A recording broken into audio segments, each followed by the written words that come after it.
নমস্কাৰ সকলো অসমবাসীক আমি আমাৰ সমৃদ্ধি নাৰী সংঘৰ পৰা আন্তৰিক নমস্কাৰ জনাইছোঁ।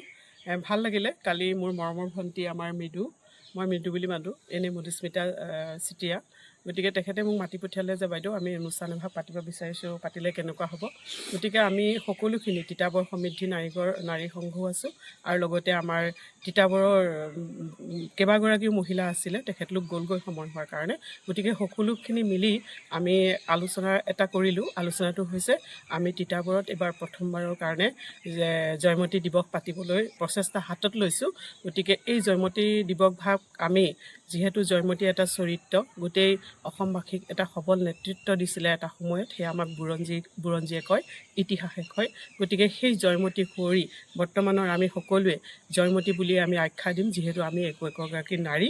গতিকে এই নাৰীসকলৰ নেতৃত্বত অহা মাৰ্চ মাহৰ ২৭ তাৰিখে আমি জয়মতী দিৱস ভাগ পাতিম বুলি আশা কৰিছোঁ। সেইমৰ্মে আমি এখনি সভা আজি আয়োজন কৰিছিলোঁ আৰু আয়োজনত আমাৰ ইতিমধ্যে সিদ্ধান্ত গ্ৰহণ কৰা হৈ গৈছে। গতিকে আপোনালোকৰ সহযোগত, আপোনালোকৰ আশীৰ্বাদত আৰু সকলো সমূহ তিতাবৰবাসী ৰাইজৰ সহযোগত আমি এই দিৱস ভাগ পাতিম বুলি কাৰ্যপন্থা হাতত লৈছোঁ। গতিকে আপোনালোকে আশীৰ্বাদ কৰিব, যাতে আমি সহায় সহযোগ কৰিব, যাতে আমি এই অনুষ্ঠানটো সফলতাৰে পালন কৰিব পাৰিম। ধন্যবাদ।